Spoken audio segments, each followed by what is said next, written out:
Buenos días, estamos con Francisco Escandón, licenciado en Filosofía y Política. Francisco, buenos días. Gracias por aceptar la invitación.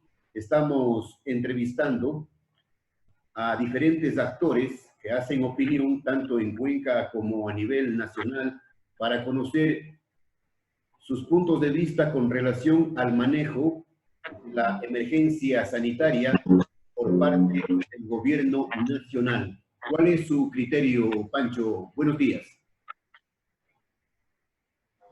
Jaime, buen día. Permítame saludarle también a quienes nos miran y nos escuchan a través del www, la radio El Observador.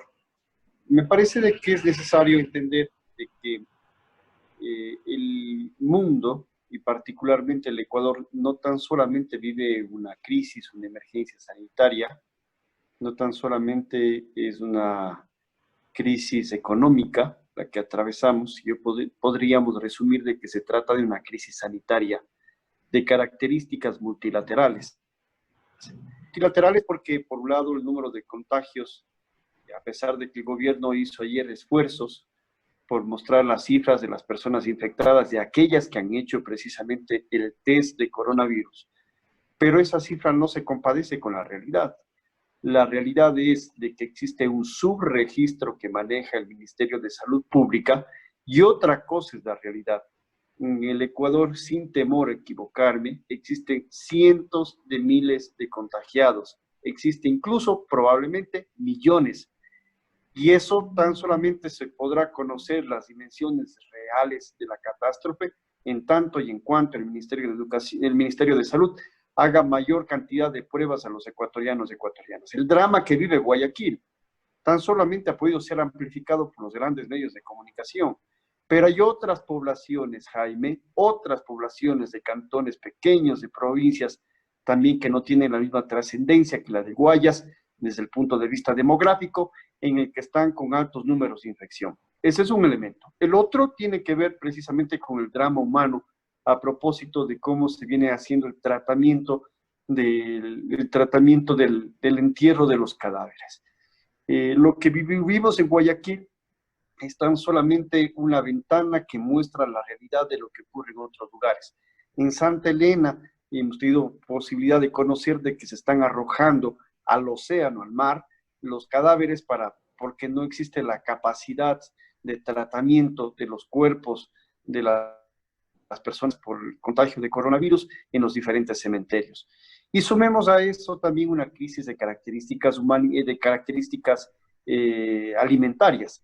Buena parte de los ecuatorianos y ecuatorianas que viven del trabajo que le denominan informal, yo podría caracterizarlo más bien como comerciantes mineristas y trabajadores autónomos, no tienen ingresos en estas actuales condiciones y producto de lo cual se quedan en casa muriéndose de hambre, o la otra posibilidad es de aquellos que ya no soportan precisamente la hambruna, están saliendo a las calles y plazas, convirtiéndose en agentes, en portadores, tanto directos del coronavirus o indirectos del mismo. Y por último, existe una crisis económica de importantes proporciones, Jaime, de que me parece que es necesario valorar, porque el Ecuador en estas actuales horas no cuenta básicamente con ingresos a la caja fiscal. Quiere decir que las exportaciones que permiten sostener la dolarización depende del número de divisas, de la plata, de los dólares que ingresan al Ecuador, sostener o no la dolarización. Y este momento, cuando no existe exportación de petróleo, porque se rompió las dos tuberías, los dos oleoductos, no existen exportaciones básicamente de banano, de camarón, de cacao y los diversos commodities que exporta el Ecuador, está en riesgo no solo la dolarización, sino el propio presupuesto general del Estado, que según algunos entendidos, incluso podría ascender a 11 o 12 mil millones de dólares el déficit presupuestario en las actuales condiciones. Francisco, los dirigentes de la clase trabajadora están dando a conocer sus puntos de vista con relación a las medidas económicas que está anunciando el gobierno nacional y que le está pidiendo a la Asamblea que dé paso. Se hablan ya de protestas, diferentes formas de protesta como cacerolazos, por ejemplo. ¿Qué piensa usted? Jaime, me parece que tiene plena razón los dirigentes del movimiento de trabajadores, del movimiento sindical, de los trabajadores en general, porque desde el lado de las cámaras de la producción y el gobierno, que es el gobierno de los empresarios, Moreno no es el gobierno de todos, no representa al común y corriente de los ciudadanos, sino representa a los empresarios, ha enviado dos proyectos de ley que básicamente constituyen un resumen de las leyes que en el mes de octubre del año anterior envió Moreno a la Asamblea Legislativa. Moreno, en este plan que le denomina Plan Solidaridad, ha enviado tanto un proyecto de ley que le llaman la Ley de Solidaridad y una ley de reforma tributaria. Lo que pretende es imponernos un paquetazo de características económicas, laborales y tributarias. ¿De qué condiciones? Por ejemplo, económicas. El tan cacareado decreto 883, que recordará usted y quienes nos escuchan, motivó el levantamiento indígena y popular porque se pretendía quitar los subsidios a los combustibles, está desempolvado por parte del gobierno de Moreno y quiere imponernos ahora aprovechándose precisamente de esta crisis humanitaria. El segundo elemento, la crisis de el paquetazo de características laborales. ¿Qué es lo que pretenden? Reducir el sueldo y salario de los trabajadores a la mitad, dicen, la mitad de lo que se paga por parte del Estado en sueldos y salarios es lo que debería precisamente llegarse a las recomendaciones de uno de los principales asesores del señor Moreno.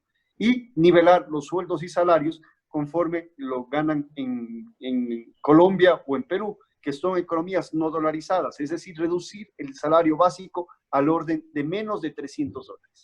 Francisco, una última consulta. La prensa internacional ha desnudado el mal manejo de la crisis de la emergencia sanitaria por parte del gobierno nacional, y esta situación nos ha puesto en entredicho, por decirlo menos, obviamente en los diferentes foros.